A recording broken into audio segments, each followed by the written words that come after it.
Hey guys, in this video I'm going to show you how to make TikTok account private from public. So let's get started. First, open your TikTok app. Second, open your profile, tap on the profile icon at the bottom right corner. Now, open main menu, tap on three lines at the top right corner. From pop-up menu in very bottom, tap on settings and privacy. Now, from settings and privacy, go to privacy. And here you will see private account. With a private account, only users you approve can follow you and watch your videos. Your existing followers won't be affected.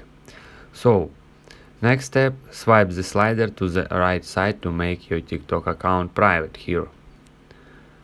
And then, as you can see, to confirm switch to personal account to set a private, then tap on switch anyway.